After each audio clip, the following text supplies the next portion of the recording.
Yeah.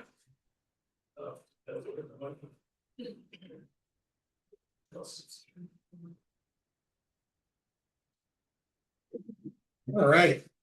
That's the April 23rd regular meeting of the Park Township Planning Commission is in session. The first item on the agenda is the approval of the agenda. Does anyone have any amendments they want to make? If not, motion to approve. Motion to approve. Second. Second. In favor? Aye. All right. Agenda passes. Second item is the approval of the minutes from our March meeting. Does anybody have any modifications to that?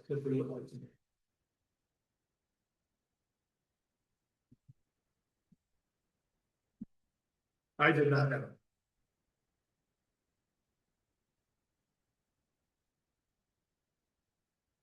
Doesn't sound like we do. Well, I'm not amazed. I'm not amazed. They're well done every time. Thank you, Myrna. In that case, I would entertain a motion to approve as written. So moved. Second. Support. Okay, all in favor? Aye. Passes. Next item on our agenda is public comment. It's like we do have a few folks that would like to give public comment tonight, so I'm going to go ahead and kind of define the protocol.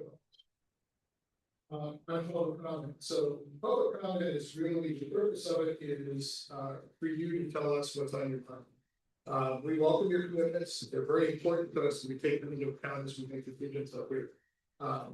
Please note that each speaker's comments are limited to 3 minutes. We want to kind of keep things moving. In order to be courteous and respectful to everyone in attendance, please remain quiet and do not engage in side conversations. As a reminder, please go to the podium to comment. Remember to sign in and please give us your name when you start speaking. And please address your remarks to the clerk. Note that we will not have dialogue with you. This is your time to inform us of your views. Please keep in mind that the meeting itself belongs to the Planning Commission, and while public input is very valuable, you will not participate in the Planning Commission's decision-making discussion itself once that starts. Once the public comment period has been closed, public input ends as well. If you have factual questions that are not addressed in the discussion, staff will be happy to capture and address those on the meeting. With that, do we have anybody on the left side that would like to participate in public comment? Your left or our left? Sorry, just step up.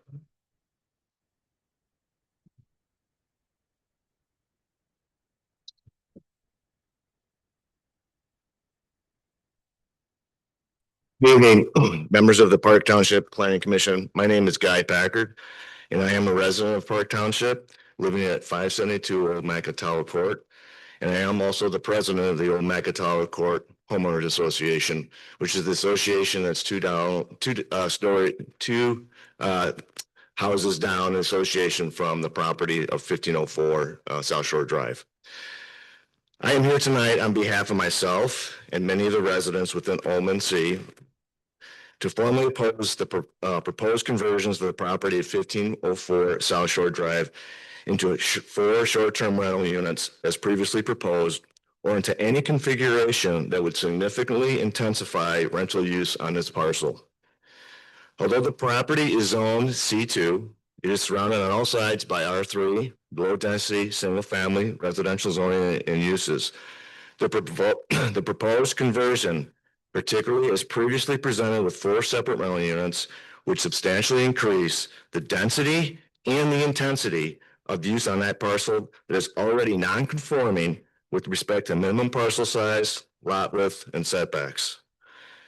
Earlier versions of the proposal identified only 5 on-site parking spaces for the 4 rental units.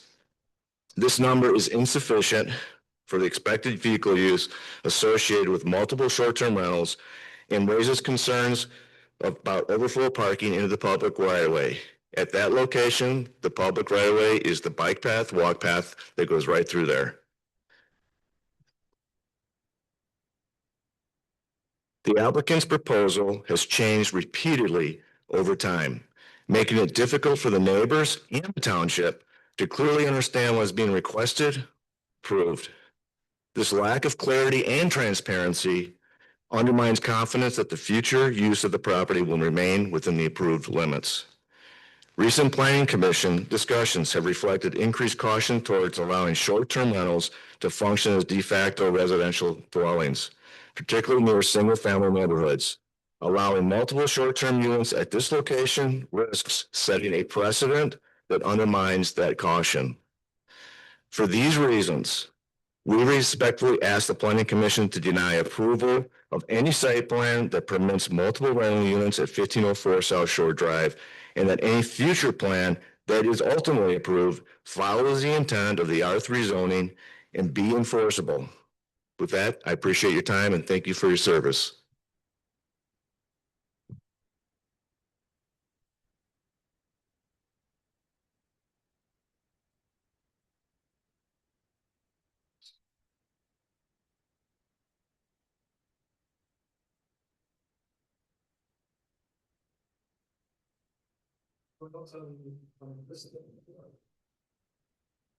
Would like to speak to that as the applicant for 1504 South Shore Drive. Jeremy Allen, oh yeah, this guy is. Okay. Maybe that fixed it. There you go. We are on the agenda tonight, so thank you for your comment and your concern. It is appropriately zoned as a C2 property, I think, as we all have discussed. It, by right, we can have a short-term rental there. I would agree. I think 4 is too many. We have resubmitted for 1 short-term rental. I think we live 6 doors over, right? We live in the neighborhood. The more we look at it, the harder it's been to navigate through this with the Planning Commission and with Mika's office. Yeah, we are presenting 1 short-term rental unit. So completely agree with that. I think tonight we're going to discuss fencing. I was just there today and I was on my bike prior to coming to this meeting. And just the more I think about it, I really want to be sensitive to how we fence in that area and blend that harmoniously. That's going to be hopefully time to discuss. Will I have time to discuss that with the Planning Commission, or should I do that now? Yeah, if you have time. Perfect. Perfect. And the only other thing I'd like to bring to the Planning Commission is just a level of gratitude. This has been challenging, right? And we just got back from traveling, and when we got back to Holland, I realized, man, we are lucky to live where we live. We have a great community. There's no war going on. There's no bombs going on. Like, we are lucky to be working on the things in government that we are. So, just thank you guys. I know we're kind of working through it, but I'm glad to live where we live. So thank you.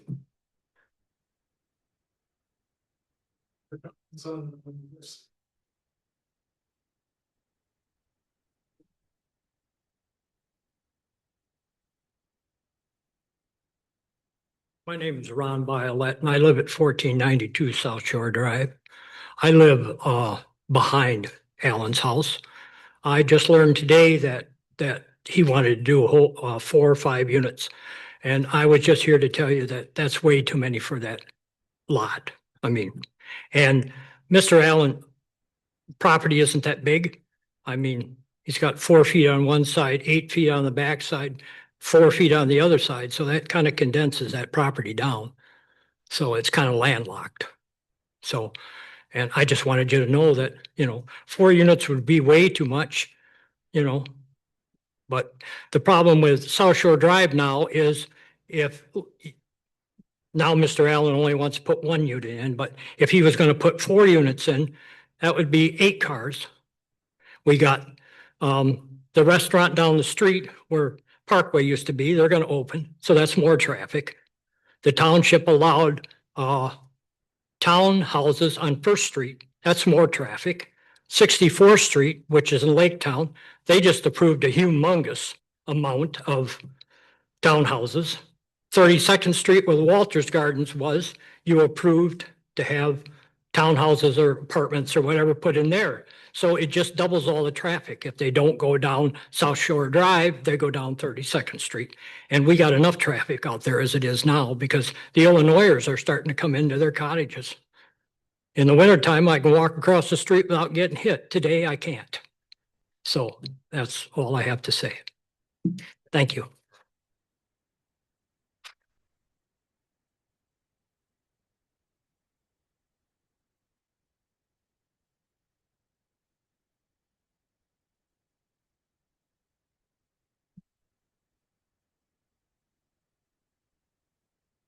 Any further public comment? All set. Just public comment. I know you wanted to be able to kind of present your things are just based on the feedback, based on the items we have. Ethan, you want to provide kind of an overview based on what we received for this part? Sure. Just kind of a summary. I'm not going to go into a lot of detail. You all have the packet in front of you with the standards, so I'm not going to, you discuss those at will. But we've looked at this before, and so you're relatively familiar with the property. So as you know, at the last meeting, 4 units were presented, and that was sent back to the applicant for revision to try to meet some more of the standards. We received a resubmittal that included this time 2 units. I tried to clarify, that's on the plan sheets that you received. When I asked, what are these 2 units? Is it 2 short-term rentals? Is it residential, like long-term rental? Is it one of each? I got the communication back that this was going to be 1 unit. So that's one of the real challenges in this application, is that there's a statement that this is 1 unit, but the plans that we have show 2 units. So that puts us in a pretty sticky spot when it comes to, if you were to approve that site plan, what exactly is being approved, because it's not approved as written. On page 5 that's where the standards start. And there are so many of these to go through. I color coded them based on the status of whether, in my estimation, it looked like, yep, these standards are met and good to go. And there are a number of those, whether it looked to me like, no, they're not met, or whether I thought that there were some questions. So that's intended as a guide, as you know, for your discussion and your deliberation. But that was where I had landed on those.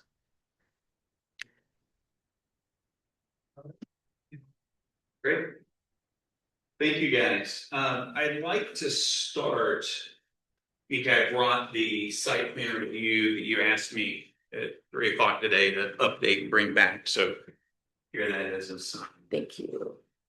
I'd like to start by saying that I think Gordon, who was preparing the plans for resubmittal, the plan is going plan, and if you guys add that, it carried over due to the amount of back and forth revisions. It carried over one spot on there where it said 2 units. It's 1 unit, and that's how it was submitted. These are clarifications for us to go over. So it is 1 unit. Now, I think after the last meeting, and looking at whether 3 or 4 was really going to fit or wasn't going to fit, it just made more sense to have it be 1 unit. I don't know. So my daughter didn't know these things, pass things out. So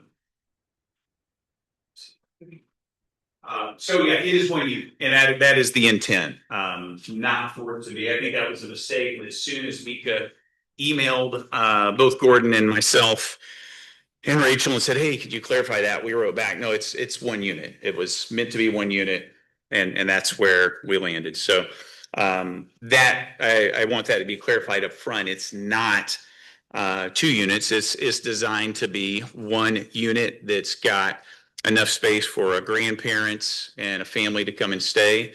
A site plan review per Park Township's code does not require every last interior detail to be fleshed out. It's a use change, right? So and that's a building permit that'll go through Mika's office to make sure that the building permit is correct, and then she'll issue the building permit. So as we currently have it laid out, there could be 4 to 5 bedrooms. We're proposing to add 3 bedrooms and 2 baths to it. Okay, so that will be a 5-bedroom, 1, 2, 3, 4.5 bath. So we're not changing the outside. We're not changing, any of the exterior walls. It is 1 unit. So I want to be sure to address that. A few other things that Miko flagged in her review. You know, there was a conversation about short-term versus long-term. This is a short-term rental. I wasn't at the last meeting, but I heard there was some concern. Well, is it short-term or long-term? It will be a short-term rental, right? 30 days or less, or 29 days or less, whatever the township ordinance is. I think there's two different places, and it's 28 or 29 in two different places, but whatever the ordinance is, we'll make it a short-term. I know that the township on the agenda tonight has a review of the C2 ordinance. And in that review, if that were to come to pass, I think that would probably settle whether it could be a long-term rental at some point or a short-term rental or both. But for right now, as the ordinance is written, this is a short-term rental, period. A couple of the other small things, refuse containers, they'll live inside the garage. They'll be taken out on Monday for Aero Waste to pick up. There were questions about lighting. There was a lighting plan submitted. It's part of the documents, I think ELD SPR2. It shows where the lights are on the building. They're already downward directed. There's an entire light plan that was submitted. So lights and the floodlights are being removed. So if the Planning Commission determines different lighting is required, that's a very easy change to make, right? That's not going to change the use or the plan of how this is one short-term rental. We're more than willing to be respectful, and if what is there and has been there for decades isn't in conformance, we can change that. I think the big question was fencing and parking, and I want to address fencing first. That's on page 1. As indicated on the submitted site plan, a 6-foot high fence was shown both on the east and the west yard, not in the back by Mr. Violet's property. Which his house, I think, is 300 feet behind ours. There's a lot of woods in between it. Fencing on the side, I think Mika pointed this out in the review. There's some questions about safety because the bike path runs right in front. And I mean, just like it does everywhere on South Shore, it just runs right there, right? So we are happy to put a fence up if the Planning Commission wants to see a fence there. We're happy to do shrubs. I spent some time looking around Park Township this past week. I went down to Dune Dogs, the general store, Eldine, Reps Landing, which is just about to open, on the south side. And I'm looking at, okay, what configurations do they have? None of them have a 6-foot privacy fence blocking traffic, the view of traffic, or blocking the bike path, right? There's lots of little shrubs in place, if that.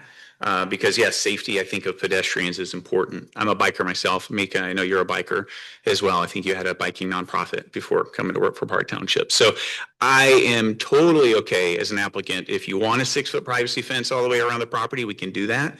I don't think that harmonizes with the neighborhood. If you drive up and down South Shore, there's not a lot of 6-foot privacy fences along South Shore that run up to the road, right? So, in the back with Mr. Bilet's, he's got a split property where it's part commercial, part residential. So technically by code, it doesn't look like a fence needs to be there, but we want to be a good neighbor. So if a 6-foot privacy fence is wanted in the back, we'll put one up in the back, right? I want to leave the fence conversation there that, like, if you want a full 6-foot privacy fence all the way around, we'll do it. But I think that along the front near that bike path, there's just no need. There's almost 8 acres to the west that are empty. There's no homes there. The parking and noise is not going to bother anybody. And then I think last month at the meeting, Patty, our neighbor directly to the east, came and said she doesn't mind at all having a short-term rental next door and doesn't need a fence. So obviously leave that with the Planning Commission for you guys to make a decision. I think a 6-foot tall privacy fence running east and west, or north and south on the east and west side of the property, is just not in character for the neighborhood, and it could pose a risk to bikers. So like we could plant some small shrubs or something instead. Parking is the other, question. And we got in touch with Ottawa County Road Commission, and they said, yeah, we know this has been here 60 plus years. It's a 55-foot wide entrance to your driveway, and that's too much. So they said, hey, if you get permission to move ahead on this, you got to come get a permit from us. You got to cut it down to 32 feet. that is fine. That was drawn. I think that's shown on the plans. One of the things that I want to bring your attention to on page 2 is I think in the plan that Gordon presented or that we submitted, we were going to get rid of some of our parking, and instead I want to cut down to that 32 feet as required by Ottawa County Road. And if you look closely, I've pointed out approximately 4 foot by 24 foot of existing driveway to also be removed and grass to be planted there, so that we still maintain the ability to have parking along the front, just like has been for 60 odd years. But we're changing that throat to be 32 foot, just like the Ottawa County Road Commission requires. So, and again, as I'm a biker, I mean, I am a strong supporter of fellow kids, have given to a number of the biking projects around here, working on the bike park that's going in River. Biking safety is important to me. So as I look at this, I don't know if I need permission to put up like a little bike crossing sign or just kind of something on both sides of the property to make bikers aware that cars come in and out. We're all aware of that on South Shore because there's driveways everywhere, but I'm just extra cognizant that if there's something I can do to flag for bikers, like, hey, there's cars coming in and out, I'd like them to know that. So that's parking. I think that's pretty straightforward. The only other thing to bring up on page 3 is the ADA ramp. I emailed with Mika about this. We were going to put an ADA ramp up front. Looking at it, we asked Mika if this was okay, and she said yes, we would put the ADA ramp in the back.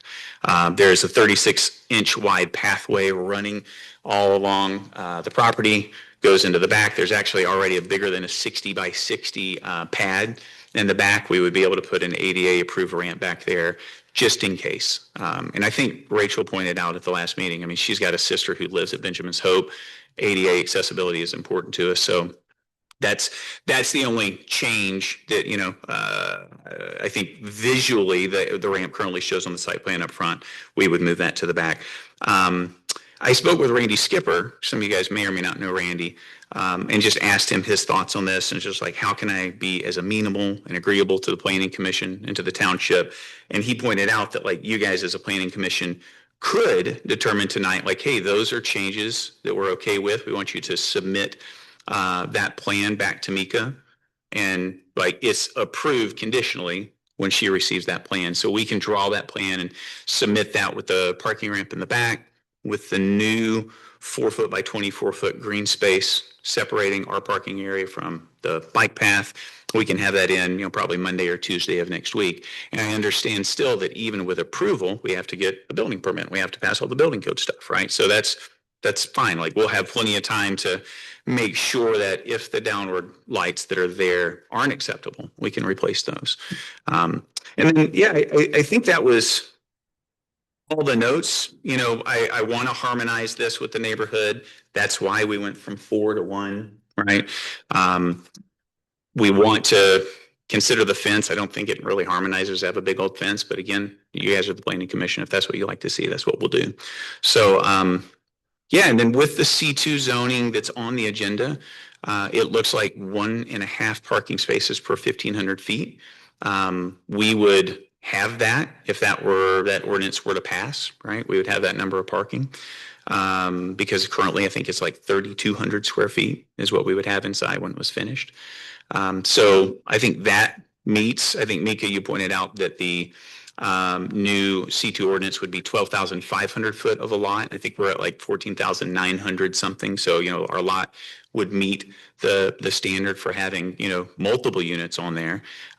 We would be glad to revisit once that ordinance is passed, whether we could make this a long-term rental, but for now it will just be a short-term rental. So I think that's all that I would offer for clarifications, and I'm glad to answer questions if there's questions. Thank you. I think first of all. Jeez. It's your mic, right? So I'm that be posted on it. I think, the fencing conversation is an interesting one. I'll just start with that. I think, and again, just because this is going to be you know, you realize it's a C2 and it's been used in other ways in the past within that. The fact that it is going to be used as a rental, I think, supports and maybe reinforces me as I do agree that I have to start to write. So I think, you know, there's ways, this doesn't have to be a physical fence, it can also be vegetative. So it's I appreciate the fact that there was a mistake between the one and the two units. One of the things I tried to point out last month is that we can only evaluate what we have in front of us. And what was presented, followed by an email saying it's going to be 1 unit. What was presented the last set of things. So that's what we could evaluate. I think what you provided is very helpful.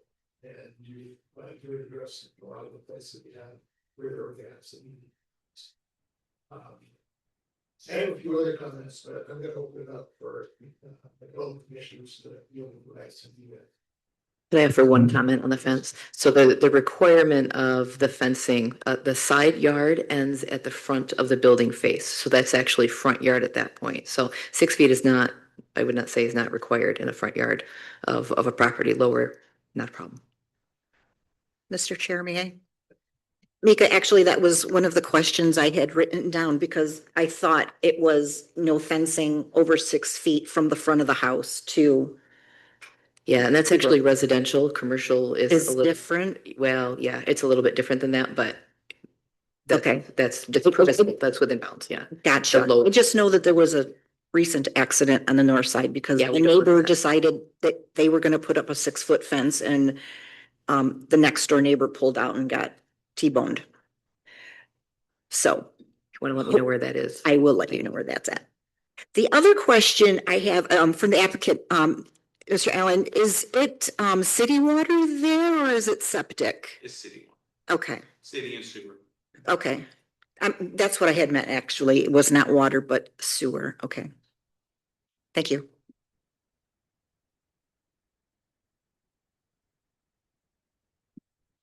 Mr. Chair, I just wanted to reiterate my comments from last month. And so I understand we have these additional details provided today. But last month, I did specifically indicate that I was expecting to see a complete site plan with all of the information. And the fact that we still had disconnects and information trickle in and even be provided to us right here at the meeting is a bit disappointing. Again, with all of the back and forth and the changes in the history of this application in order to make the determination, as with all of the applicants, and we have asked others in the past to come back with their full information and details before making a decision. I'm still holding to that position. Mr. Chairman, I would agree with Sally's comments. Mr. Chairman, I'm going back to fencing for a second. When we talk about the need for privacy fence or some sort of a shrubbery fence, since these will be renters, we need to send them some signal about where the property ends, be it might not be visible to the next neighbors, but it's that property that they can recreate on, and if you're a renter, you don't know where the borders are. So I think, be it a fence or shrubbery, something needs to delineate how far this rental property goes, just for the sake of the neighbors.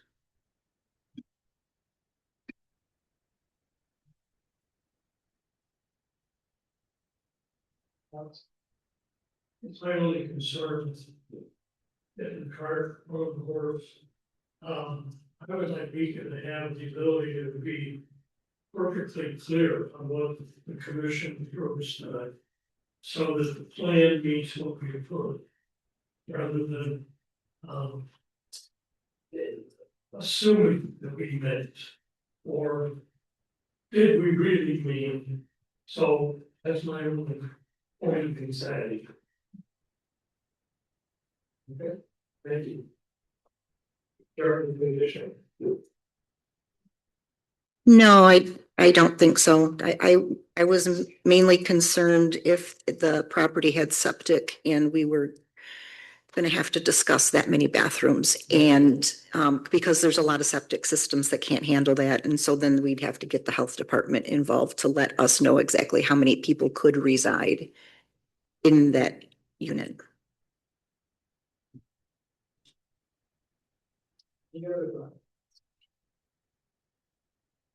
Mr. Chair, may I please? We're in session at this point. Does anybody have any additional questions or chat that you need to cover this stuff? I think at this point, in some site, you don't have further conversations with anybody. So. It would be fair if you give me 10 seconds. Mika was on vacation until the 14th.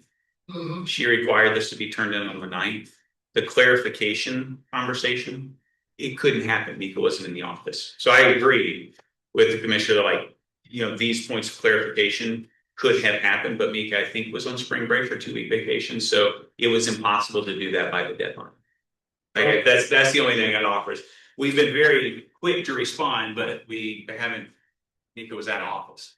Well, I know that there were a number of questions that were provided, I think, after our last meeting. I know that one of them provided a lot of answers to those questions. So I think even though Mika wasn't here, it was fair about give and take. There was one statement on the site plan about 2 units. But the plan itself, A1.1, clearly showed 1 unit. Plus, all the dialogue was related to 1 unit. Plus, the parking, as we all know, very important, was related to 1 unit based on the hotel. So it was clear that it was a 1 unit space. So that note, I regret missing. However, that does not seem to, I mean, that's the single thing this is going to hinge on. No, it's not a single thing. First, this is hinging on.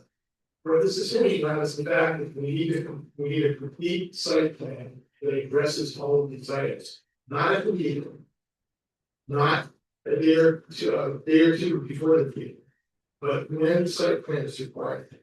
Can you tell me one other item, please? Covered. Pick one off the list and it's on the road. We're not here to argue. Right. When the site plan is submitted, that's all we have to develop as a plan. And I think you've done a nice job addressing some of these sort of items, but they were hard to say. So if you can update this with the information that's in here, so if you know us being ready to plan, then we can evaluate it and we can make a change. At this point, we don't have. Should we hear from the commission? Is there anything else? Because every month, another something comes up, like the fencing, the safety for bikers. That was a new addition. Is there anything else to add, or? The requirements for what you're building have not, what's changed is the intent over the time of when you've been looking at this, from multiple units to less units and so forth. The guidelines around what's required have not changed. So, Mr. Chair, if I could explain to the Planning Commission a little bit about how some of this process typically works is we'll get a proposal and then we send a site plan review. And I think I've told you a couple of this on the phone that this is how it typically works. And so, you know, you'll say, I'm going to do whatever this project is. And then we send a response sheet that says, okay, you have this and this and this and this and this open item. So it's not unusual for us to go back and forth with applicants a couple times. Very normal to get stuff kind of after as the process goes on.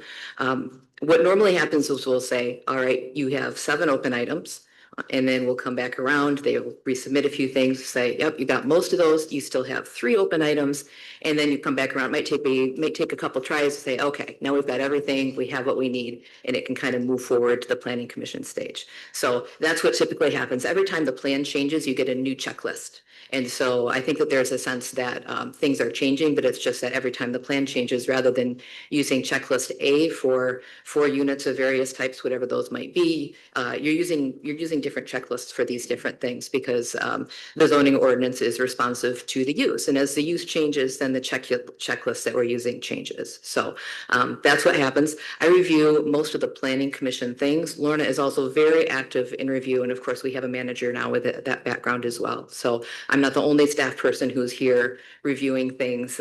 This does go through multiple staff members. So we haven't taken a vote on this yet. We have a pretty strong sense of how this is going to go. There's nothing more that I, as a chairperson, want. You know, I'm getting a plan to approve this, and I'm saying that very honestly. I'm excited about the opportunity for additional short-term rentals to make. That's what they're doing, right? And I just need to make sure that as we approve this and also we look at futures, future ones, whether we end up modifying the C2 ordinance or not, that we can be consistent with the way this is going. So with that, oh, jeez, man. With that, Very good. wow. I would at this point, I think. I would ask for a motion at this point. And I won't guide it, but I think we have a sense as to where folks are coming out of this one. I think, well, I'll go ahead and guide it because I think this is where we are. I think for the purposes of where we are on this one, like the plan, need it all cohesive in one plan that we can evaluate. And what I would propose and make a motion on is that we table this till the next meeting when we have that complete plan and we can evaluate it fairly. Support. Other discussion?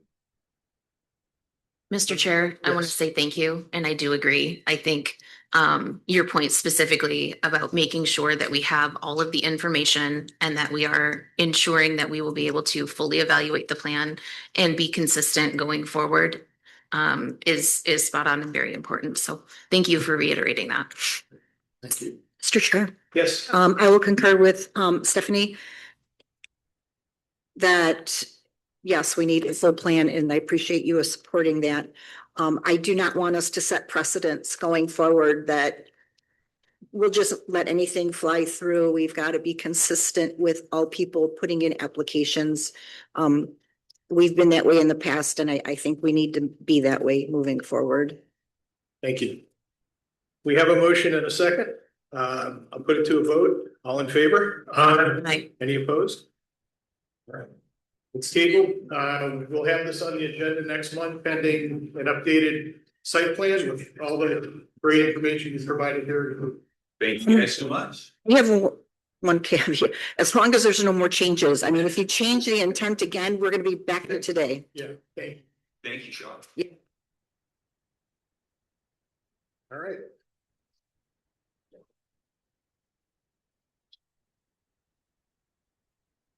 That is physical rights. We could be able to do that. Sure, it's the same.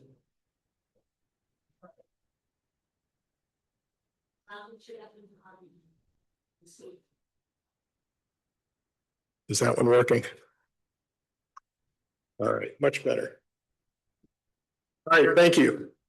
Next item on the agenda is tree preservation ordinance, and Mika's done some great work on this. So would you please go ahead and introduce some of the key changes and the things that you want to focus our discussion on? Sure. So this is intended as kind of a last step before the ordinance is put into actual ordinance language. It starts to get a little bit more cumbersome to change at that point. So it includes the purpose and intent statement, which you guys have looked at a number of times before. Only a couple of little changes to that, which are mainly language type changes. The street trees section of the ordinance is not the focus of the changes that we've been making, but there have been a couple of challenges we've run into with that.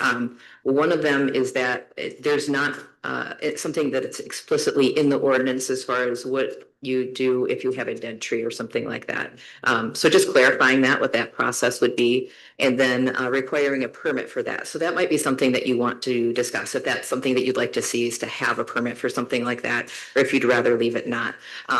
When you don't have that kind of approval required, it makes it a little bit more difficult to keep track of that sort of thing. And the force of the ordinance is a little bit lower. So we've included that just to add a little bit of oomph to that requirement in the ordinance, but that's something that you might want to discuss if that's something you want to see or don't want to see. The next section, the general land, what I'm calling, at least at this point, the general land development requirements. This is really the meat of the ordinance. And so I would recommend that as you're in your discussion, that you're just mindful of spending the bulk of your time on that. The other stuff is really on the fringes. It matters, we have to have it in there, but this is where the bulk of the effect will be when it comes to, in particular, evaluating developments. I don't think that there will be anything surprising here. The methodology that was included, I think, is what we've discussed in the past, which is taking the area of the buffers around the edges of the property and using that as the base to determine what the tree save areas or replanting areas need to be. There's obviously quite a bit more to it than that, just because you have certain parcels where there are existing trees and where there aren't trees already. And so we think about replanting and some different things like that. It also takes a stab at kind of what those buffers need to be. And I think, having been through a few developments at this point that have had the tree preservation ordinance as it's written right now with various levels of buffer, I think the Planning Commission has kind of a sense of what some of those feel like. If you haven't had a chance to go past the Trillium just north of here, when I've been on that site doing site inspections and other things, to me that feels good for that type of development. I have thought of maybe, if you're interested in seeing if we can go on that site so that you can take a look at it, be happy to see if we could do that. It's an active construction site at this point. So, there's been tree removal and there's other stuff going on. So probably not good to just go wander around there, but to get a feel for, okay, this is what this number feels like. That's an option. So I put some of those numbers in the table. I think that having a discussion about what seems reasonable is a good way to go. And my expectation would be that if we implement all these changes, we're going to want to come back again probably in 2 years or 3 years and say, okay, we're going to need to tweak this and we're going to need to tweak this. That's tends to be part of the process, just like we're doing this with the ordinance that was written in 2019. All right. Thank you.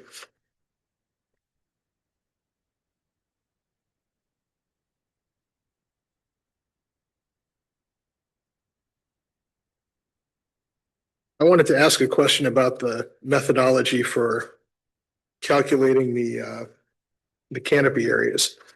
So I did a quick math on this and made sure, I want to make sure I'm doing it. I'm following kind of the guidance on this. So I've already jumped to the general land development requirements in the first, the tree canopy requirements, but the total tree canopy required for development is the required tree buffer width multiplied by the linear measurement of the property line. So in this case, let's use Trillium as an example, 40-foot buffer on that one. Mm-hmm. The linear measurement, I don't know what the dimensions are, but let's say 500 feet is a guideline. Okay, so that would be 40 times 500, 20,000 square feet. That sounds right. Okay, I think I put all the right zeros in there. So actually, it might be 40 times 5. Yeah, I think that looks right. It's not good for me to do math in my head. No, that's no. And no, and it doesn't matter if it's exact. I'm just trying to apply it for what we're talking about. So if that is in fact what we've got, then the canopy would need to equate to that, to that square footage over the property, right, over the course of the property, not specifically within the buffer itself, but within the entire property. Correct. That's the intent. So like you've talked about with the drainage and some of the other things that are competing, that could be moved in different places to accommodate different needs of the site. Okay. And just jumping to the bottom, because I went to the tree save and kind of did the same thing. So if you've got, in that particular case, what we're talking about is each individual tree save area, which would be copses or whatever it might be, of trees that are either existing or added. They would have a minimum size equal to the square of the minimum buffer. So again, using the 40-foot buffer, we're talking about 40 times 40, 1,600 square feet would be the minimum in that particular development for a tree The save. size of an area. Yeah. Okay. Yeah. And that's something that you can discuss as well. My thinking behind that was that you wanted to have a large enough area that it felt like a tree preservation area as Mhm. opposed to just, a tree here or there. So that may or may not be the correct equation, but that was the intent behind it. I think it's an interesting approach. The fact that I can do simple math and figure it out helps a lot too, because That means anybody can. exactly. Thank you for confirming that. I was going to say You're it myself. I like that we've got root protection in here. We Yeah. may save trees, but if you're plowing up something right next to them, it will affect what you're trying to save. Mr. Chair, if I may say, Please. I appreciate the structure that it gives it while also allowing for more creativity, because I know that has been one of the things that we have struggled with on Mhm. many of the recent site plans. I think it would be helpful to go view that site now that the construction has started and see visually, right? It was one thing to see the site when it was still untouched, but being able to have that, I've driven past, but I haven't wandered in. But I would be interested because it would help me recognize, what it, other than numbers on a map, what it means when you're actually on the site. So I would appreciate that. Okay. I'll see if we can arrange that. Thank you. Because I like that there's numbers. I like that you can calculate it, but I am struggling a little bit to fully visualize exactly what that would look like. So I like that there's flexibility, but structure, if you follow these guidelines, you can do something different. But I am struggling. Obviously, we don't have a site plan to apply it to either. So Right. I am struggling a little bit from that perspective. Yeah, that will, and if everyone or a quorum of you decides to go, that will need to be an open meeting. So I'll reach out via email to see if we can figure out when that should be. Maybe if it's before the next meeting or during the next meeting, or if there's another time. I think the piece that I'm still struggling with is, and I'll just use Trillium as an example. So, and I drive by all the time, so I kind of started noticing, what that looks like. So as we walk the site, there were a lot of areas that were taken out, which were really, really nice tree safe areas. So that means the developer, the way I read this, they really can decide what they want to say and what they don't want to say. And if they want to take out one of the nicest tree safe areas, because it still meets the calculation, then it sounds like they have the ability to do that. And I guess that's the part that made me the saddest. I'm very disappointed with Trillium because they took out some of the nicest areas and just did a clear cut. And I think that they really had a big impact on the property. And actually, it's kind of in the same statement, I go back to the street trees. If I go under item number 3A, installing a driveway, that was, there is language at very end, last sentence says, tree stands shall not be removed unless absolutely unavoidable. Well, I think that it was avoidable, but they just wanted to have every house that they could have on the property. And so I actually did a GPT chat on this to see if I could find some better language.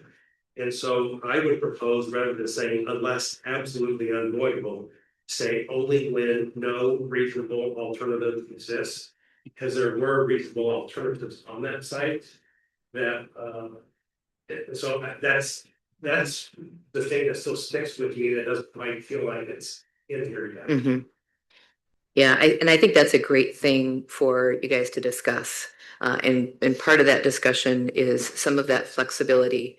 And then also thinking through how you would identify what those trees are. I know what you're talking about with that development, because I know that they had that property owner had done a lot of planting and there were some really unique and beautiful trees in there. But thinking through, so what does that look like to determine what those notable trees are, I think would be a great conversation for you guys to have too.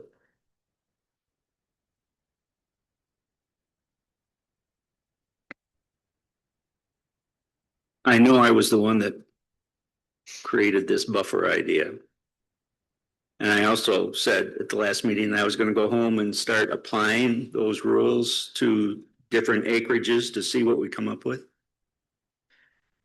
In 20, well, I'll cut to the chase. I want to blow it up because I think we're being way too prescriptive in giving a developer the permission to put in the buffer and call it a day and have trillium. And they're asking for creativity. So, you know, this conversation all started with the 53% tree canopy on average in Park Township. And how are we going to defend that going forward while we develop?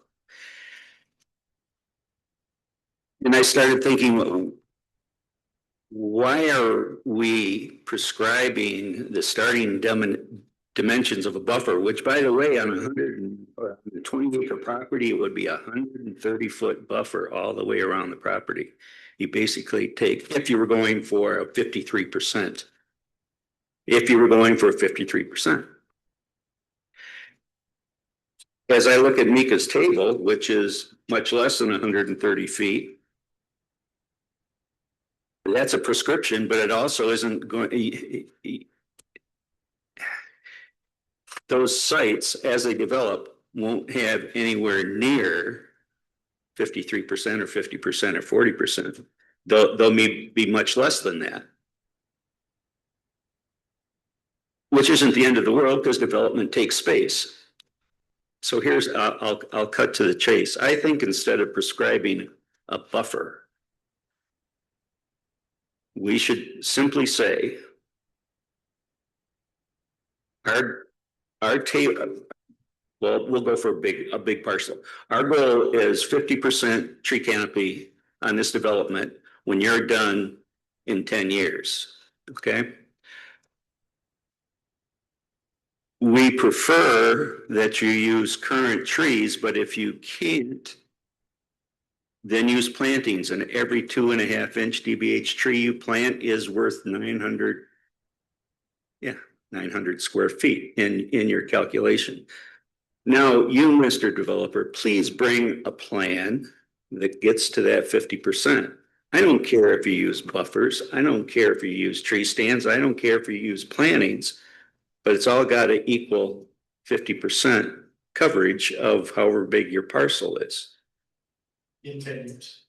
In 10 years, which I mean, because the planting isn't going to give you 900 square feet now, Right. but it's and if you want to clear cut the whole thing and you want to plant 700 trees, that's going to get real expensive to cut it down and then replant, as they always tell us. That is a plan that we can discuss. But as we've written this, and I take great fault in starting there, it's too much of a formula. They're looking for freedom to have small, you know, maybe getting to 50% means smaller lot sizes, which is what one thing we're after. It means being creative with the streets. It means keeping these trees here. But it feels like we're handcuffing them to this buffer idea. You must have a buffer. We're trying to protect the neighboring. We're trying to control their property and so it doesn't impact the neighbors who don't have any buffers. Correct. Sometimes they don't. Sometimes they don't. So the buffers are a perfectly good solution, but they are not a required solution if their plan delivers 50%. So I like this concept of having a table and having it defined by acreage and by zoning district. I like that because in R5 zoning districts, there's no way, unless you have a giant piece of property, you're going to get to 50%. That's right. But on rural estates, you got a chance. So I have numbers in my head of 60% tree coverage in the R1s all the way down to 15% in a less than 5 acre low density multifamily R5. And those are just, I'm trying to make things make some sense and some, ratios. But I think asking for a plan that gets you to the percentage of the zoning district target, that we can bring it in and we'll talk about it, and to me seems like a much more amenable way than put your handcuffs on, leave the buffers, and take your 20-acre parcel and put all the houses in the 10 acres in the middle of it. Because that's what we're saying, and that would be allowed because it meets the ordinance that put in a 130-foot buffer and you're clean.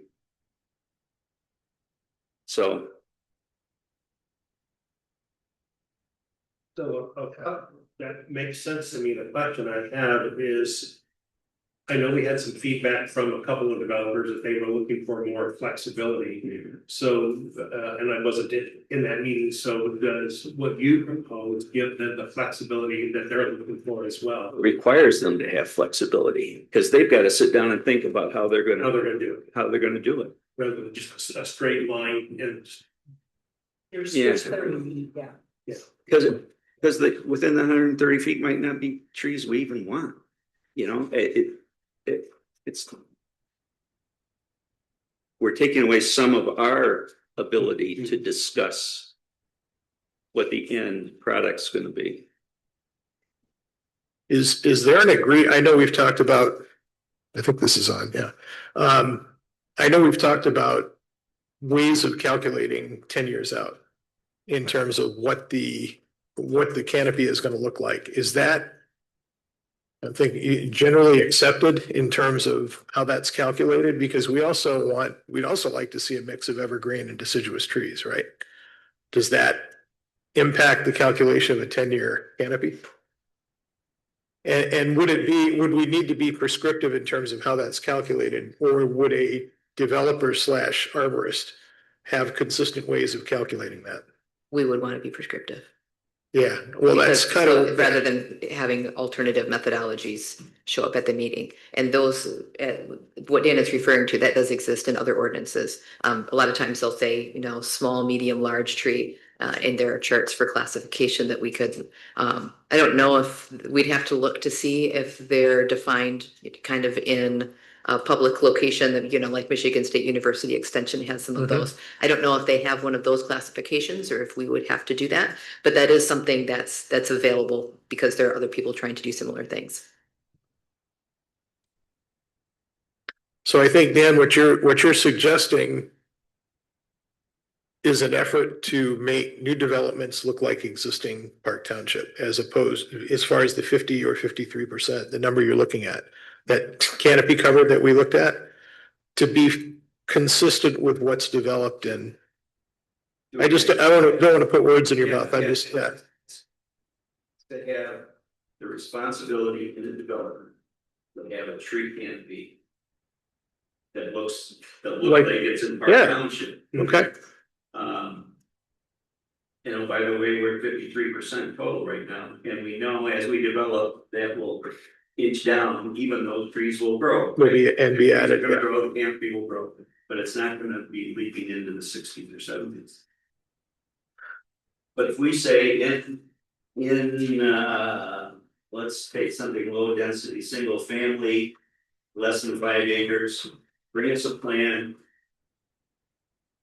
with current existing trees and plantings, and I think we should improve the street trees. You want Yeah. percentages? Specifically says no. That's part of the canopy. Yeah, I think if you're looking at the percentage, doing it as a percentage based, then that's a little bit different. One of the things that I was looking at was the idea, one of the intentions of maintaining the woodland is that you create a certain amount of habitat as well, and you kind of have that interrelated system.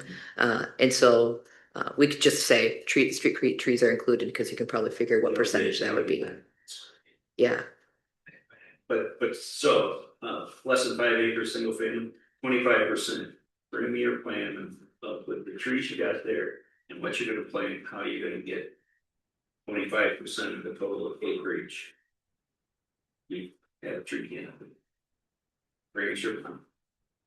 Rather than. It's an interesting Here's idea. how you do it. Yeah. You'll miss something. No way I'm trying to go around, because that's how business works.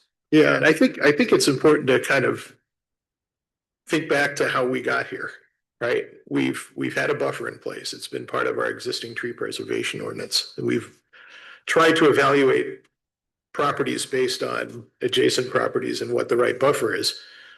And the reason we're kind of running into this is because of things like drains, which typically run in many cases along the perimeter properties.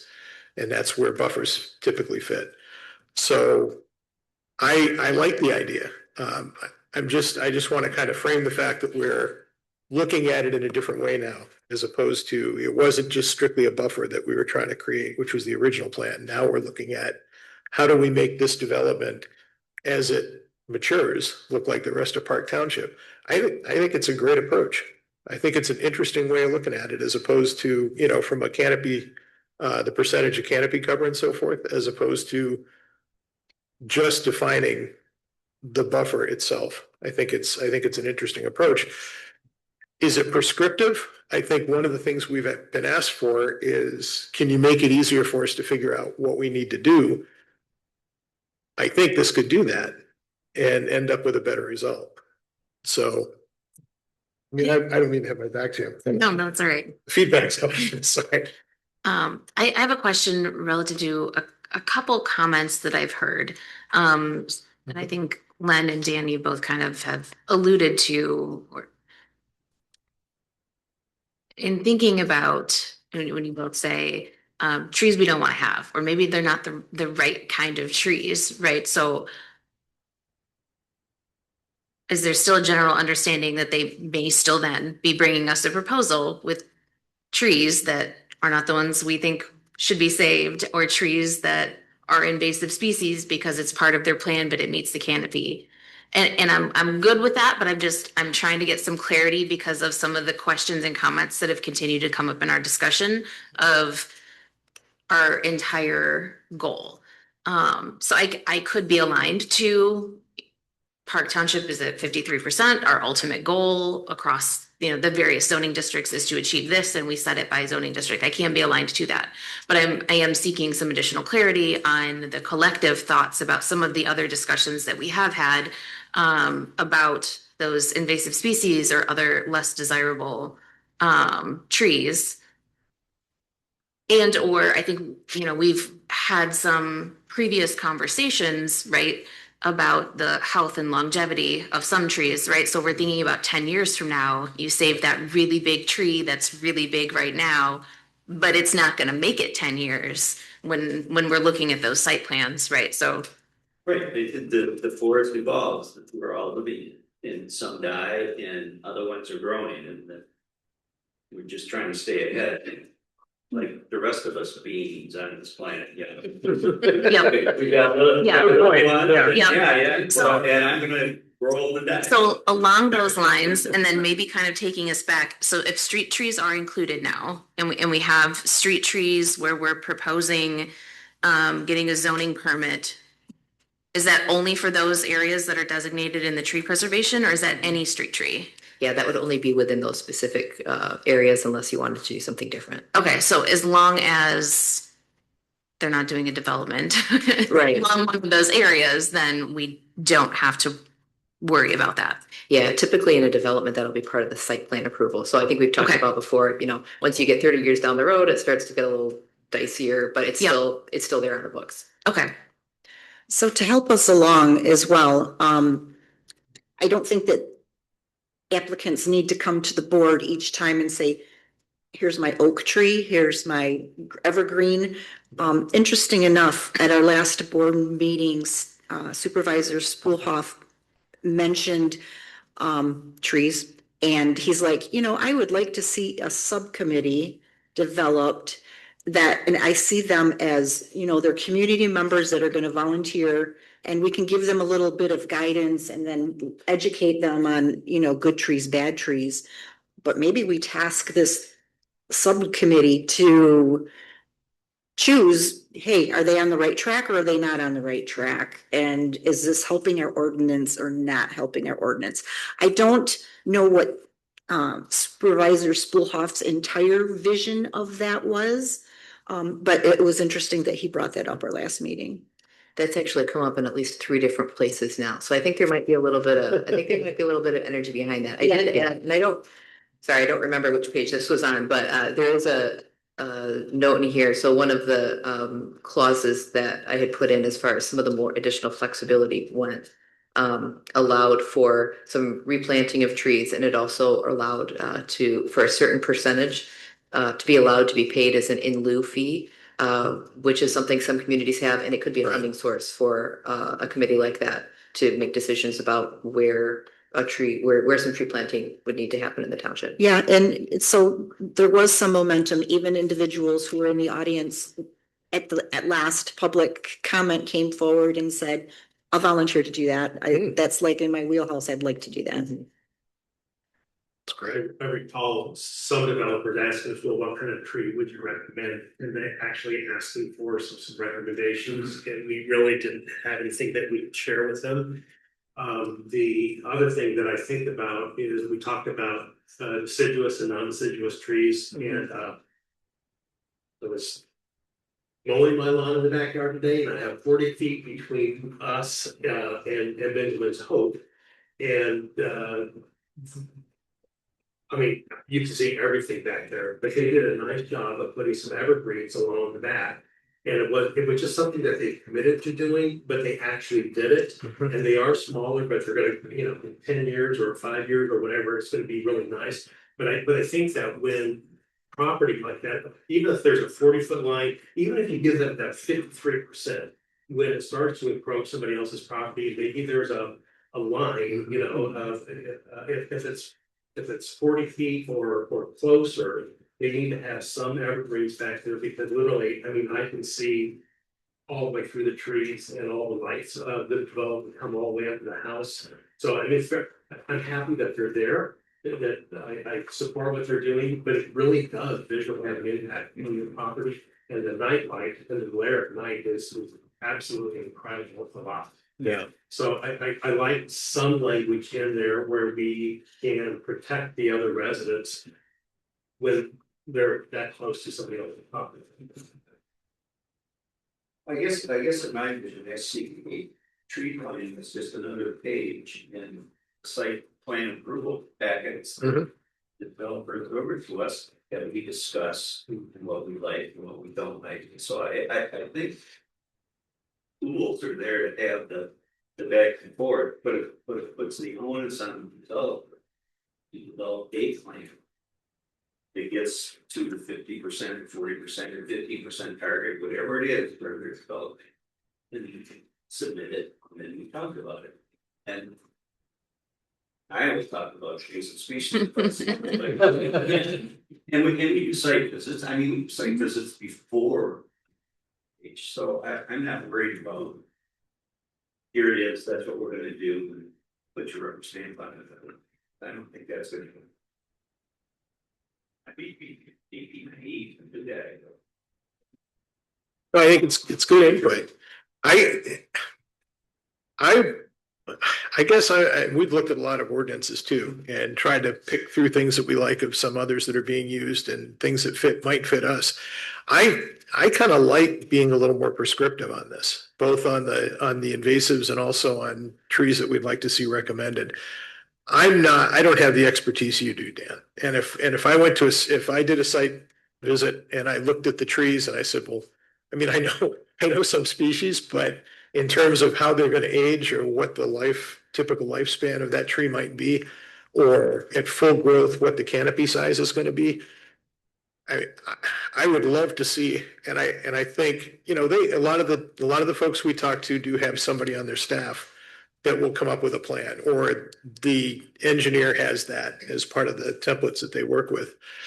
But I think the more guidance we can give them when it comes to this, invasives, things that, and I know we've had some that had invasive trees on it and they didn't realize they were, right? I think the more we can give them as guidance, it's not, you've got to do it this way, but here's some things that make sense. Maybe trees that fit well together if they have to plant. You know, I remember one of the first meetings we had, you said, don't ever plant a sycamore near a sidewalk. And I won't forget that because it grows underneath and it eventually breaks the sidewalk. I wouldn't have known that, right? But I don't know if developers would either. So I don't know. I mean, the give and take is important. I don't know that everybody has the same expertise when it comes to what to recommend. And we're going to have a couple of new commission members starting in June. So we can go out and look for people with a lot of tree experience, but there's other things that we would like to have as part of their expertise base too. So I think that's what a subcommittee could help, a tree committee. I do like that idea of a subcommittee. all right. Dennis, we haven't heard too much from you. What are you thinking? Like Commissioner Burr proposed, I would love the developers to have maximum latitude in terms of coming up with a plan that could be reviewed and approved. With the responsibility with the developer, and perhaps there's some incentives that we could provide to encourage, our committee's recommendation on what species to plant. So, no, I've been very much impressed with the discussion that's taken place. Good deal. Thanks. Mika, are there any other areas that you were looking for specific input on? I know you mentioned you'd like to see most of it around the general land development requirements. Yep, but anything else that is of interest, anything that you noticed as you were reading through, either as a thumbs up and thumbs down, sometimes I'll bring you these as discussion points. Sometimes I'm just gonna throw it out and say, okay, what do you think of this? But I'm expecting you to take a look at it and say, oh, actually, that's terrible. I don't like that at all. So if there's anything else that you'd have that reaction to. Other than that, I had presented an outline, I don't know, a few months ago that kind of went through different things that would be included. I think that invasives were on that, or at least desirable, undesirable trees. So I don't have that in this packet, but I'm assuming that I'm not thinking that there's going to be a lot of discussion over, well, I like that tree or I don't like that tree. That's just will be kind of these are the trees that are considered invasive in the state of Michigan, or here's the resource to point to. Currently, yep. It's a moving target. Yeah, so we may want to realize that too. List, I think, in that information. Yeah. And if I recall, I think correct me if I'm wrong, but I thought we were good referencing an outside. that outside source. Yeah. Instead of maintaining that list ourselves. Yeah, I think that would probably be easier. So yeah, that will be included, that's my assumption, so. I was curious, on the street trees page, you list all the different streets, that are applicable. Does Division 144, where does that fit into our side of if one side of that is Park Township, the other side? And the other side is Holland Charter. So I'm wondering, is that? I didn't include that map here, did I? It'll take me probably a minute to navigate to it because I don't remember which folder it's in, but I'll find it and see. I did want to comment on one other thing that I think is particularly relevant right now, and I liked it. It was under residential development. It's on page 2. And it's around the tree canopy. It's the calculations, but what it really speaks to is the piece around stormwater. We're having a lot of conversations right now around water. And I think, the general feeling is that, we have plenty of it because we're surrounded by it, but it's not underground where we need it. And I think this particular piece is around stormwater systems and specifically, but I think just the fact that we're referencing native plantings and, public access, these types of things are important. We didn't really talk much about that, but I think having some kind of you know, an additional motivation, maybe that's where the tree replacement fund comes in, you know, something around that. I just thought that was a great piece because we're going to be having a lot more conversation with the township around water use and how much we have and how much we're going to need in the future. So you're not gonna be probably able to see this, but the trip, yeah, I can. It's not useful at all. no is it? chance. Yeah. All of the quarter line roads, Quincy, Riley, well, one of those is not a quarter line. I don't think Lakewood is. James, Ottawa Beach.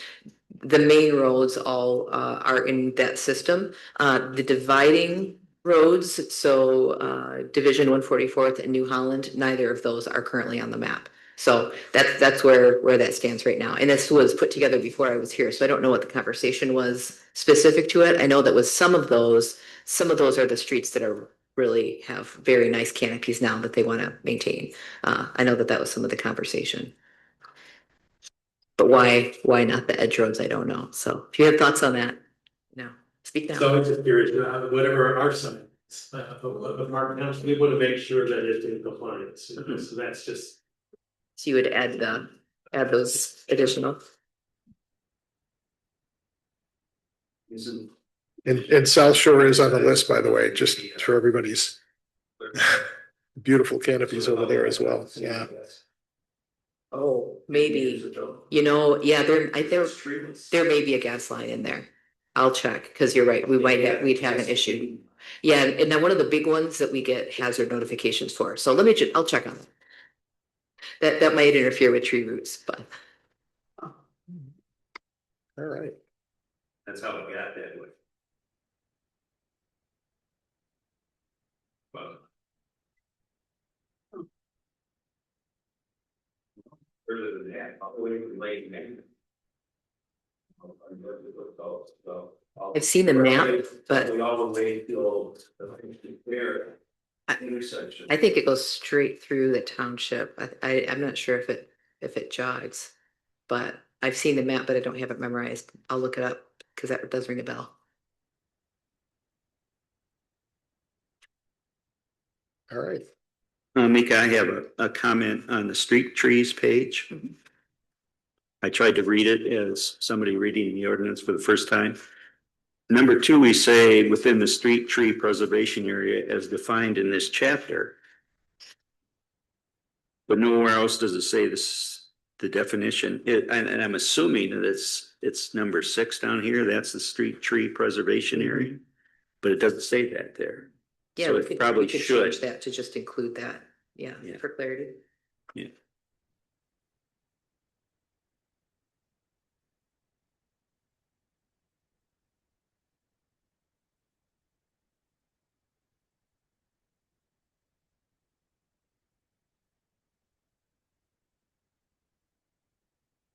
Mika, I didn't have a question with the change in ordinance with the street trees. If we're going to add the requirement for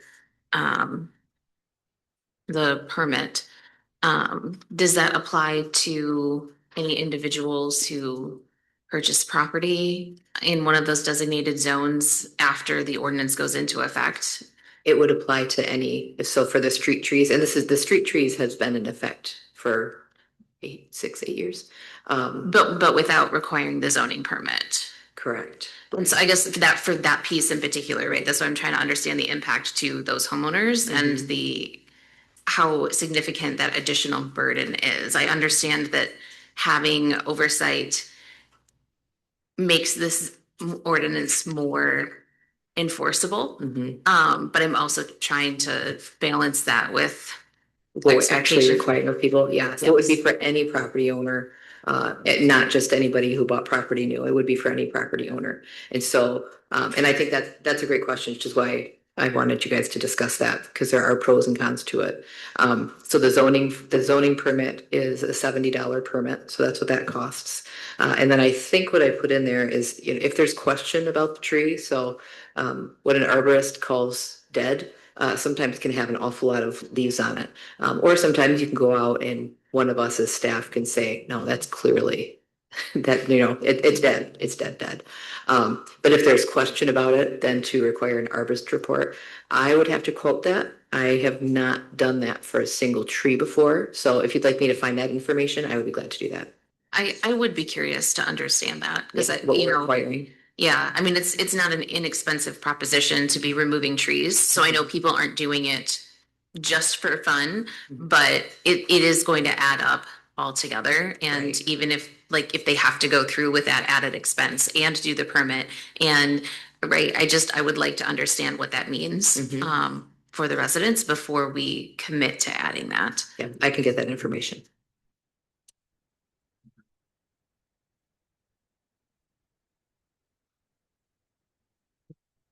And I have one other question on the street trees page. It's not clear to me. We start off talking about the right of way or within 20 feet from the improved surface of the street, which would take you past the right of way, Mhm. correct? But then down here, the following streets rights of way shall be subject to this section, which does not include that remainder of 20 feet from the improved pavement. Mhm. There seems that, yeah, it's not clear to me what So you're looking at number one? well, first I'm looking at number one that says the resident can't remove any tree within 20 feet from the improved surfaces of the street. Mhm. But that's further than the edge of the right of way. Typically, yeah. Yeah. So do they need a permit if they've got a dead tree between the right of way and that 20-foot mark? Yes, yes. So that was existing, not the permit part, but that language about the right of way in the 20 feet, that's existing language. I understand that. Okay. I still don't. But it doesn't make sense. But it doesn't make sense. Do you think it would be clearer to just say within 20 feet of the improved surface or? And forget the word right of way? Well, the right of way, it can vary a little bit and it's not in our control at all. It's the road commission's, so. Although yeah. Does the road commission have to approve removal of a tree in the right of way? Not you? I don't know if I can find out. They have to approve work done generally in the right of way.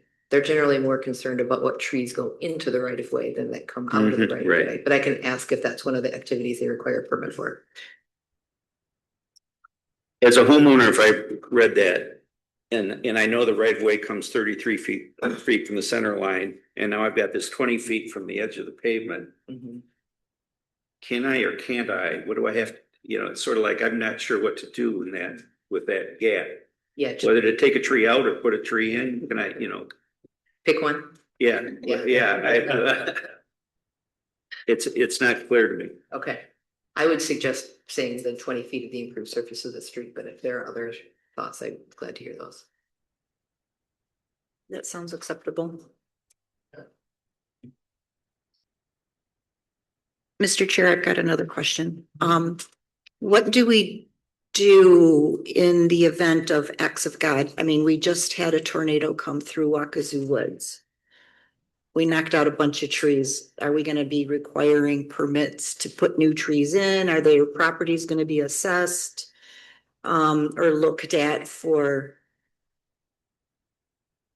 whatever repairs? What can come out? What should get put in? Do you just cut it off at 3 feet above the ground and leave the stump? Like within private property areas? Yeah. I'd like to stay far away from that. Personally, that gets there are a handful of communities in Michigan. I want to say in the Ann Arbor area that do have regulations for specific private properties as far as what you can do with trees. I think they have a lot more stats than we do. And that makes sense. Yeah. Yeah. When you start getting into some of that private property stuff, it just gets a lot dicier. Okay. I think. I do think that that's a place where if there were some sort of tree committee, depending on how that scope were defined, and if there was some sort of funding source, you could say this neighborhood might be a target community, or there might be some other support that could be given in that way. But that's just conjecture on what could happen. Okay, good idea. So I was just thinking, would there be something in the homeowners association for the people in Waukegan Woods, and if there is nothing in their association about trees and removal of trees, this committee would be something that would help to, you know, to help to potentially rewrite or to add some of that language in there. That is it's an amazing area. It is. Yeah, I think that the bulk of Waukegan, aside from Marigold Woods, is, and I could be mistaken, but what I remember hearing is that it's one of the neighborhoods that's old enough that it predated HOAs. So you can set up an HOA when you're starting the neighborhood and then you've got it. But if you're trying to set up that kind of, not just a voluntary neighbors being neighbors association, but the kind that's binding and can make rules for the neighborhood, you have to have, I think it's 100% buy-in or very close to that. And so if you'll have an existing neighborhood, you're probably not gonna, you know, talk Mr. Joe or whoever it is into buying into that, so you don't really get there. All right. Okay.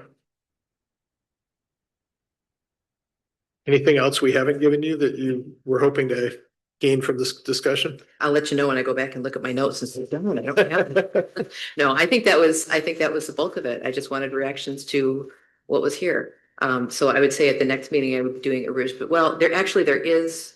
So there was a lot of discussion about pivoting to a percentage-based calculation, which is it's an alternative methodology, which I put this together, saw some examples of the percentage-based and thought, I'm not going to throw a bunch of new stuff at you. So Dan, that was good. That's good. Yeah, I saw my sword. Is there consensus around that moving forward with more of a percentage basis? Okay, very good. Yeah. Then I will revise accordingly. Yep, I will revise accordingly, probably represent some of the things that we had already here. And then I don't remember what the next sections were, but there were a couple. I think that they were the more routine ones with the things like the invasives and planting requirements and that sort of thing. So that's what I would anticipate, hopefully for next month, depending on workload. All right.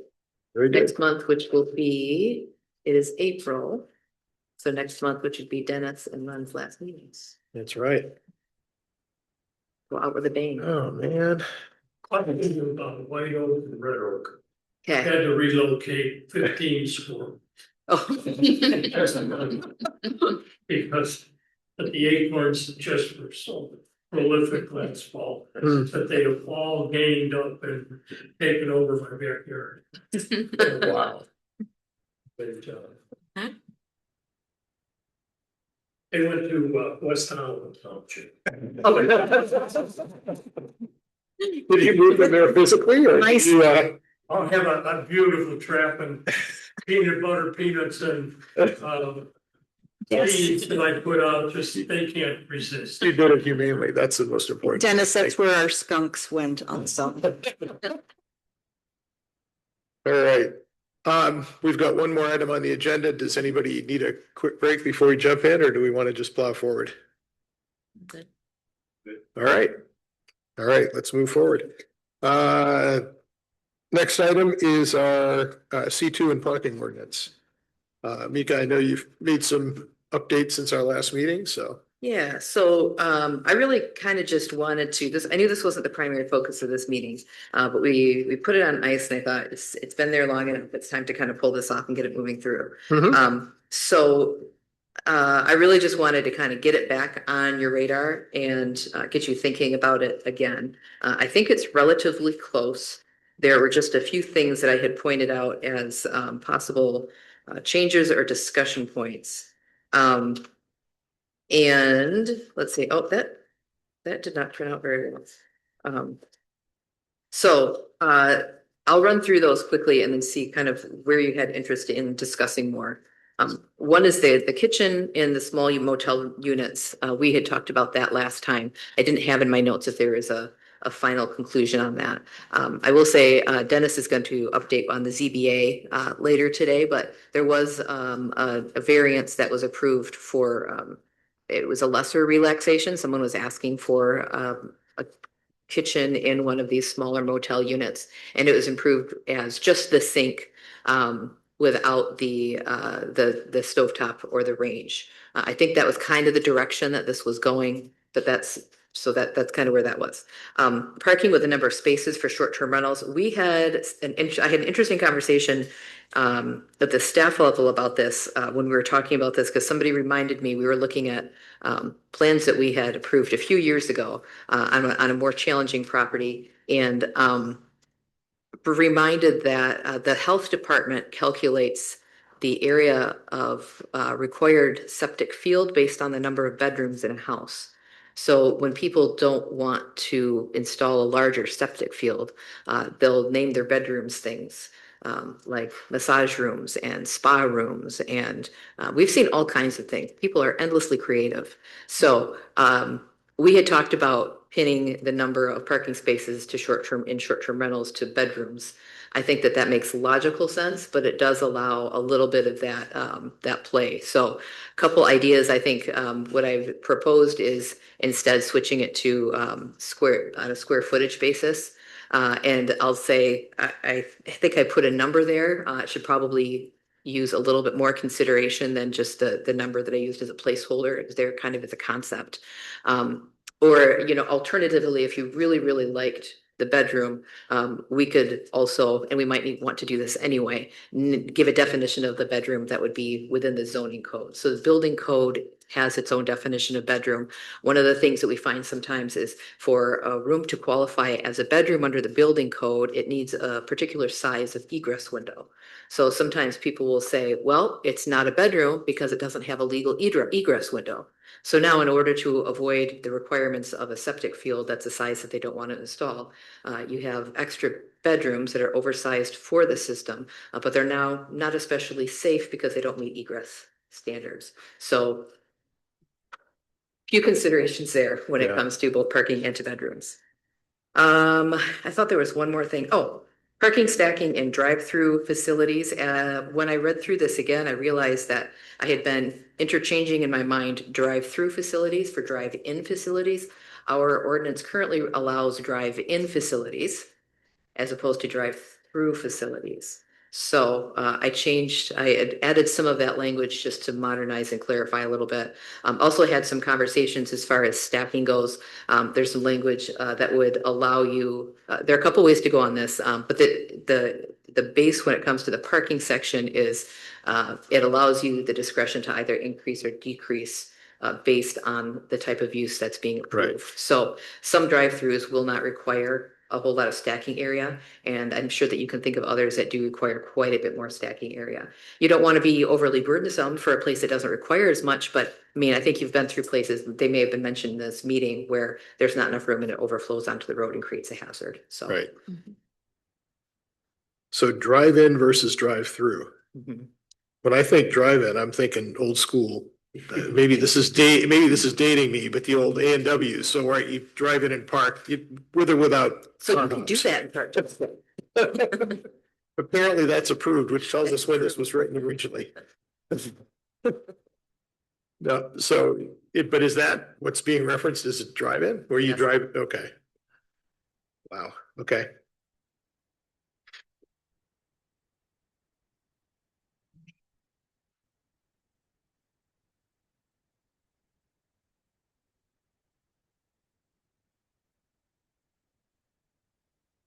So the option, I highlighted this because I want to ask the question you referenced, and I know the 1,500 square foot was probably a proxy based on what you're thinking of.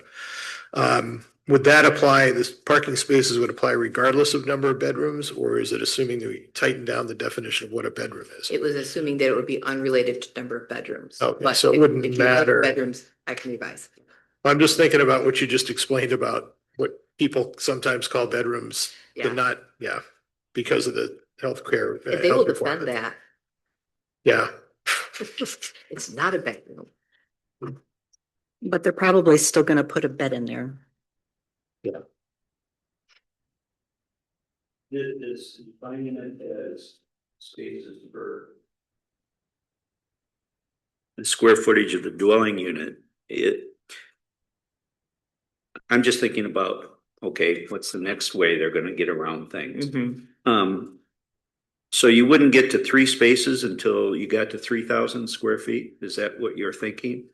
Let's see what page we're on. I'm on page 7 where it's in short-term rentals. With your recommendation. Are you really trying to? Yes, that's correct. Actually, I think, yes. Yeah, So regardless of what you wrote, what were you thinking? That if it's less than 1,500 square feet, how do you define the number of spaces? Is it, if it's 2,999 square feet? how many oh, and that's a spaces great do you get? question, actually, because I think we started 1,200 square feet. I think I had another version of this that was supposed to be revised, so it was 1 for 1,000 square feet. So it should probably be defined as the starting point being whatever the minimum dwelling unit size is, Yeah. or 1 per dwelling unit, and then Yeah. kind of going up from there. There's a lot of wiggle, yeah. Yeah. So I'm struggling with that.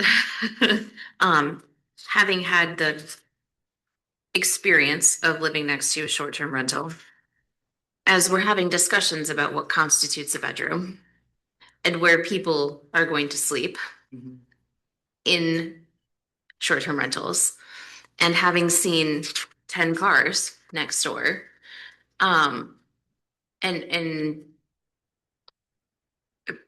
parking specifically for the short-term rentals, if we're defining them by bedroom, we're also, and I don't know where we're going with the rest of the township, right? But there is or should be some sort of limit to the number of individuals who could sleep in a given space, right?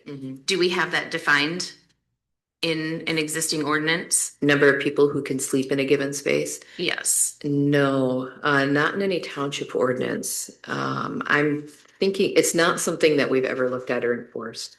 I think that there are places where that type of overcrowding or multiple families might move into a place where that's more defined, or even in the city of Holland, I know that they have a maximum. I think that we have a definition of family, and a single family. And outside of that, you're allowed to have, I think, is it maybe 5 unrelated people in one place, but that's for just standard residential use as opposed to any kind of short-term rental. Right. Because the bulk of that in residential areas is not permitted. Right. And so with the parking specific to short-term rentals, like where I'm still coming from, regardless of what I've heard, I am admittedly basing it off of my experience, is that you cannot, similarly to people defending what's on a plan, people will tell you what you want to hear, to be honest, regardless of what the listing or posting or what have you has, right? And so it would be very helpful for me still, this way I'm still on the bedroom, if we have a definition of a bedroom, No problem with that. to drive to really, right, the intent of a transient space for people to rent and stay, but still have parking available based on how many people are likely to stay in that dwelling unit, right? Because for me, you can have that square footage, and if you have 2 bedrooms per the site plan, but there's a pull-out couch and the futon and, like, other people tend to show up, and we should still be making sure that for the number of individuals who will be staying in any given rental, that there is adequate parking for them. And I do think it, to me, is still logical to go hand in hand with the number of bedrooms. So as opposed to just square footage. Correct. Yep. And I can say, it does vary, right? You can have families, number of people, right? And this is where I understand it gets very complicated. If you've got a family with several children, obviously the minors aren't going to be driving. I get that. But just trying to have something that has some sort of correlation beyond just the space, because you can have those different floor plans. And even if you have that, again, you can have the futons, the pull-out couches, all of those other places to sleep individuals. I don't know that we have it defined, so it's not that they can't, which to me says there will be more people potentially if we're looking at that plan for how that is going to be used. And we should plan accordingly so that there is adequate space for those people that will be sleeping there. Yeah, let me look at what some other alternatives are. Okay. And what some other communities are doing for that. You know, we don't have a large number, so we'll wanna take a look at that. And the other piece of it is that yeah, let me take a look at that first. We'll start there. Okay, thank you. In our short-term rental registration process, does it include number of bedrooms, or does it include number of beds, or neither? It doesn't include either of those at this point, because it was designed for a little bit of a different purpose. So that's something that we'll be revising at some point. It's not the highest thing on the priority list at this point, but that is something we'll be revising, and we can ask some of those questions as well. And I guess I'm thinking to Stephanie's point, vacation facilities with bunk rooms. It's 1 bedroom, sleeps 12. Mhm. 12, yeah. And they don't have to be kids. No, we got another report of a large bus dropping a team off again at somebody's house. So it certainly does happen. Although a bus only needs 1 parking spot, now maybe 2. Which is why I see bedrooms like still again, but I've seen them all show up probably still intoxicated from the wedding, 1 car after another after another. Yeah. And they weren't there the night before, but they're all there again, just needing the space for the individuals. Yeah, we want to make sure that we don't have the overflow question issues. Yes. Yep. I did see a bedroom in a large house. It's called a bedroom, and it probably had 6 bunk beds, so a good 12 people could stay in just that one room. Mhm. So, and so what I've seen is a lot of times mats in the cars, have some cars, because I mean beds can get really obviously Sure. Yeah. number of beds, but just the number of cars that can actually be there without having to park in the street or safely be accommodated Yeah. on site. And it might have to go hand in hand with some other administrative documents. But for me, I think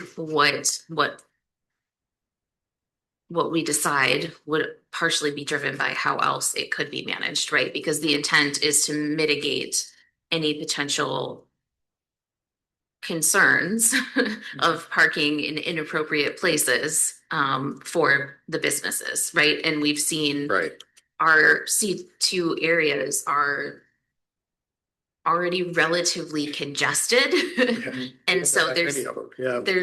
there's not a lot, but there's also not a lot of extra space around. And so I don't know. They tend to be tight. Yeah, Mhm. yeah. And the roads also tend to be narrow in those areas. And usually a lot of pedestrian traffic. So is this allowing a maximum or demanding a minimum? This is a minimum. Okay. We can certainly do a maximum. We don't have maximums in other uses, Right, but to the last comment, but if we're yes. a small area, small road, and a dwelling unit happens to have just 2 parking spots in the driveway and there is really nowhere else to go, saying they can have up to 5 would be an issue. Mhm. Okay. I think we got to think this one through a little bit. The square footage doesn't address it. Number of bedrooms doesn't fully address it. Yeah. Yeah, so if there are other thoughts and other concerns, speak, I will get them down, because then as I'm kind of looking through what the options are and thinking that through, I can kind of try to put something together that hits a little bit more of the points, the pain points and the areas of need. Yeah, Yep. and just, like I said, thinking through my experience, also thinking through some of the, comments that we got from the community, right? There is definitely a concern about overall safety, certainly, making sure that there's adequate parking. Really what we're trying to solve for is adequate parking for the number of individuals who would be staying at a short-term rental. That's the goal. And how do we ensure that so that they can stay there safely and so that they're also not impeding on businesses or, residences surrounding that location, as well as the limited space. I really don't know what the right answer is, but I think that's what we're trying to solve for, which Yeah, is that's definitely difficult because all of these different considerations. I mean, I hate to say it, but this is why I appreciate having the conversation, because we have so few C2 parcels. It's tricky because many of them have similarities, but not all of them are exactly the same, and that still lends overall challenges to at least how we've approached it so far for what is an inadequate amount of parking. Yeah, we've hit a couple walls, so we'll take another stab. I wish I had a better suggestion. Knowing what the problems are helps define the solution, so. Yeah, it's helpful. exactly. Define the problem first.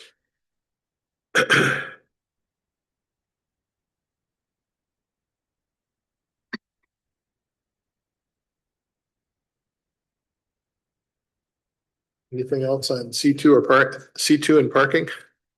Any additional feedback at this point, or? Mika, Just do say you as have- far as go ahead. kitchens go, I actually didn't have any additional feedback. I know last time I'd trying to just been asked for overall clarity of what we were going for. But I think I'm good with what we have. I think we have a sink in there now, right? Yep. Good call.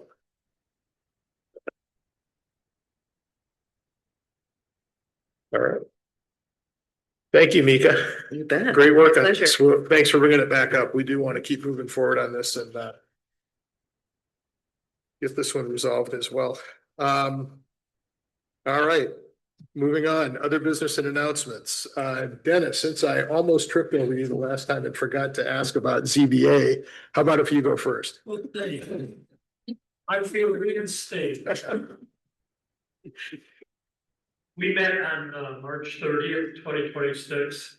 And I was a little anticipatory because whenever we have a long-term citizen of the township with a request, want to make sure that we take it into serious consideration. We had 3 hearings. The first hearing was both a setback and an area request. It was a unique lot. We had 2 front-facing, road-facing sections of the property. Really put a constraint in terms of setback on the applicant. And we approved the request. We gave them the ability to both get the setback restriction removed or lessened and the area. The second public hearing was a request to allow a short-term rental in a zoning district where it is not permitted. And we held our ground and we said no and did not approve that request. The third public hearing was our long-term citizen, and that was for a kitchen in a hotel unit that is 340 square feet, where 500 square feet is required. And this is at the marina outside. Yep. And we took a look at it. We asked the applicant if a lesser allowance would be acceptable. And we did approve a lesser allowance. He wanted to put a full kitchen in, and we said no. We said we will allow the sink. We will not approve a cooktop or range in that room. And he accepted it without much rebuttal. So we were pleased, and I think he was pleased with the accommodation that the zoning board made. Great. Very good. Thank you. Shar. The board has met twice since the last meeting of us, and I got just a few high-level items that have been discussed over the past 2 meetings. We did approve a resolution, 2026-12. It's going to be a public safety millage. It was the language to be put on the August 4, 2026 ballot. It's a renewal plus an extremely marginal increase. The millage will go from 1.5 to 1.6 over the next 4 years. We also discussed a millage for the Parks and Recreation and what all needs to be gathered for that budget. Talked a little bit about so the board is working diligently towards the Township of Excellence. And the application for that is pretty extensive with regard to having a number of processes and procedures and documentation all in order, programs in order and such. And during Bill's tenure with us for 6 months, he actually helped us along quite a bit. So I'm going to say we're like 70% there. We are going to tidy up the last few items. It's required to submit this application 12 months before the recommendation or the award is actually given by the Michigan Township Association. So by the end of this year, we will be submitting our application. It won't be awarded at the next MTA conference, but it will be at the subsequent year, hopefully. We're doing really good. One interesting item that we approved the purchase of by the Parks and Rec Department is called Placer. It's an AI software application where we can actually program in whether it's a bike path or a park to see, and granted, we're counting on phones with tracking devices turned on, but we can see where people in our community are gathering and what parks are being used, how many people may be traveling out to the state park, how many people are using our park out here. And this will enable us to help apply for grants. I mean, we just got a huge grant for Windstrom Park and we're redoing the boardwalk, but I think if we could have demonstrated any other area as well that's getting heavily utilized and a need, this will help us get more grants. So our director did a good job of negotiating to what the original quote was. I think she got it almost to half the price. So kudos to Anne for doing that. And the last thing we also discussed was there's a road end on the south side. It's at the end of Jennison, and normally the Ottawa County Road Commission does not vacate road ends. They just don't do it. And for some strange quirk in the universe, they last week decided they were going to forego it. So it's now totally ours, and we discussed what we're going to do with that going forward. We are not, as a township, going to vacate that road end, but now the road commission isn't, they're just washing their hands of it. So Interesting. very interesting. And that's all I got for today. Sounds like another negotiation opportunity, huh? Yes. Yeah, road ends are really important. We got to maintain those. And hopefully this is a one situation that, yeah. There's probably a good section in our book here in the master plan for maintaining road ends. Yes. Keeping them. There is. There is. Thank you. I'm just curious to go for this award of excellence. Is there what is the benefit? Is it an economic benefit? How does that help our community? What does it do? I'm just curious. Well, overall, it's requiring us to go through hundreds of checklists of, you know what, I mean, and it covers every single department that we are just doing what's best for our community. And it's a prestigious thing. I mean, there's no economic advantage for us. We're not going to get an award other than probably a plaque and a pat on the back, but it enables us to say we proved to everybody that we're, walking the talk. Okay. It's kind of a best practices group. Yeah, if you think of anybody coming out of automotive, you think of ISO 9000, right? It's kind of almost as in depth as that. Excellent. Thank you. I think I was going to ask you something about Oh, actually, that's what I was gonna ask. Not ask the same question I had noted here, so. Mika, what do you have for us? You all have a copy of the printed master plan here. We Mhm. dragged our feet a little bit in getting that actually printed, but thought it'd be good for both record keeping and just reference to have a hard copy of it. So enjoy. It was really fun to see that printed and to actually Yes. be able to page through it. So that was great.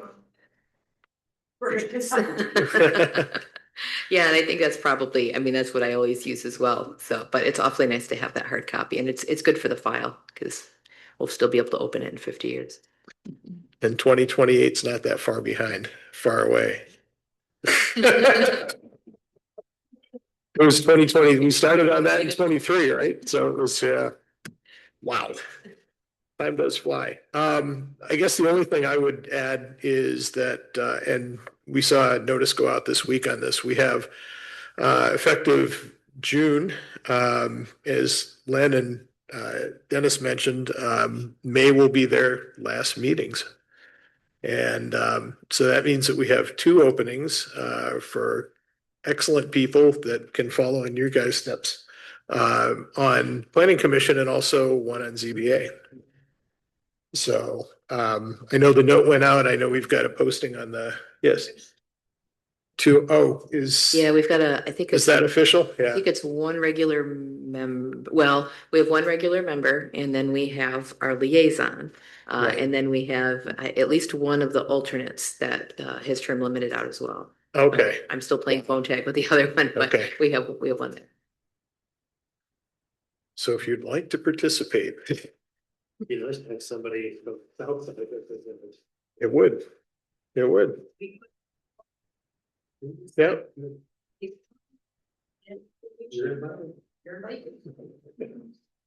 Excellent. Thank you. Anybody else have anything they'd like to add? All right. If not, I'd entertain a motion for adjournment. So moved? All in favor? I. Opposed? Okay, thank you.